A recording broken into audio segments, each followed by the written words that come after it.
Sa linya natin si Attorney Michael Poa, abogado po ni Vice President Sara Duterte. Attorney, magandang umaga. Si Joel Suweng po ito. Magandang umaga po, attorney.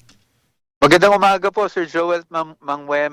Magandang umaga rin po sa ating mga kababayan. Alright, dalawang impeachment complaint po inihain laban po sa ating Vice Presidente kahapon. Anong initial reaction po ng kampo po ng Vice Presidente dito po sa impeachment complaints na ito?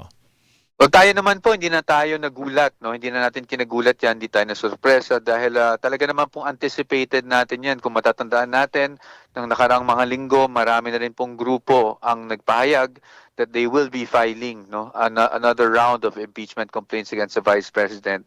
So, handa naman po tayo para dyan. Ito po ay sabi nga nila filed as is where is, hindi ba? Hindi raw nabago. Kung meron mang very very little daw na information na nabago, ito'y bagay na matagal nyo na napaghandaan, hindi ba, Attorney Poa? Tama po. Well, I would like to say na very similar.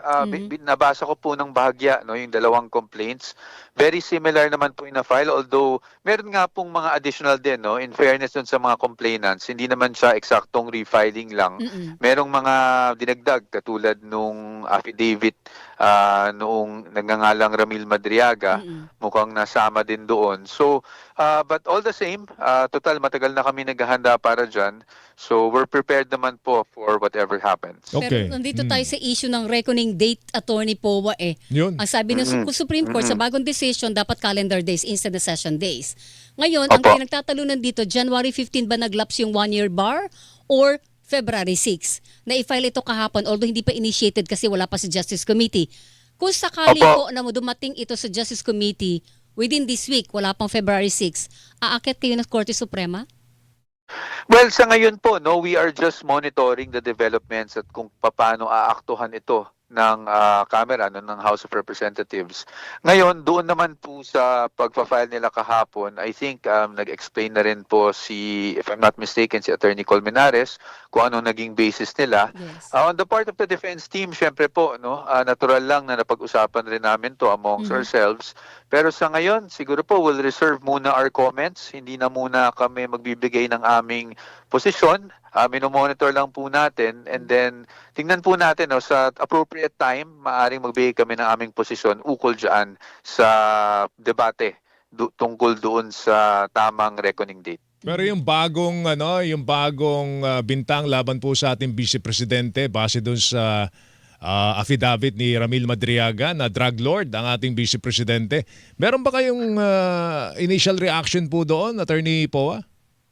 Well, sa amin naman po, pinaghandaan na rin namin yan. In fact, a few weeks ago, kung di ako nagkakamali, I think one of those na pinangalanan nila, si Colonel Chica, ay nag-file na rin ng kasong perjury laban kay Madriaga para pabulaanan yung mga sinasabi niya sa kanyang affidavit. So, sa ngayon, kasi hindi ako makapagbigay kaagad ng konkretong detalye sa inyo dahil syempre we don't want to telegraph our defenses, lalong-lalo na at nalalapit yung mga pagsusuri na mangyayari dito. But I just want to assure yung mga supporters ng ating Vice Presidente na handang-handa po naming pabulaanan at sagutin ang mga paratang dyan sa affidavit na yan. Pero ito lang, simple lang, Attorney Poa. Kilala ba ni VP Sara si Madriaga? Hindi po. As in, kahit kailan hindi sila nagkadaupang palad, wala silang naging transaksyon, as in hindi niya kilala at all. Hindi po. Hindi po niya kilala and that is why magsisimula po tayo doon. But again, I will reserve all the other defenses that we have at the appropriate time. Kasi po, ayaw nating ma-preempt yung mga gagawin po namin laban sa mga aligasyon sa kanya. Pero sa ngayon po, sorry, Joe. Sige, go. Buo na po yung defense team ni VP Sara para dito sa panibagong impeachment cases na ito. Opo, hindi naman po nagbago kasi back in 2023 ay nasabi nga ng ating Vice Presidente, wala pa ngang impeachment ng mga panahon na yon, although may mga haka-haka at may mga ugong, ay talagang binuo na po niya ang kanyang defense team. So, hindi naman po nagbago ang composition ng defense team mula noon hanggang ngayon. Sino ang Okay. leader nito ng defense team ni VP? Well, it's a collaboration po kasi with for myself and Fortuna Narvasa Salazar and other lawyers as well like Attorney Mark Vinluan, Attorney Ralph Bodota. So maganda po no na meron kaming kakolaborate dito na firm talaga na Fortuna Vasa and Salazar dahil syempre proven na po ang track record niyan. May experience din po sila sa impeachment and we all work well together. Okay, huli na lang siguro, Attorney Powa.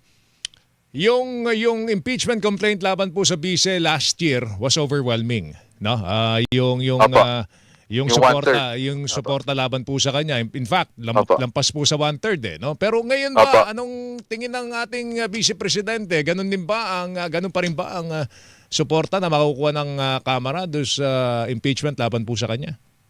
Kami po ng Vice Presidente, sa totoo lang, hindi namin na pag-uusapan yung numero. Well, definitely political and legal exercise kasi ang impeachment. So hindi mawawala yung naiisip mo kung may numero o wala. Pero sa ngayon kasi, ang legal team focus lang siya on the defenses. No? So as you know, the past few weeks may mga nagpapahayag din na baka walang numero, may iba naman nagsasabi na overwhelming pa rin yung support. So sa atin, we don't want to speculate na lang po. Basta kami, focus lang kami o kung doon sa mga depensa namin, because we were ready for trial last year and we are ready for trial this year. Alright. Attorney Powa, salamat sa oras ha. Thank Good you. morning po. Thank you, po. sir. Maraming salamat din po sa inyo at pagpapaunlak at para ma-explain din namin yung panic namin. Maraming Anytime. Thank you, salamat sir. po at magandang Anytime, umaga sir. sa ating mga kababayan. Attorney Michael Powa, abogado po ni Vice President Sara Duterte.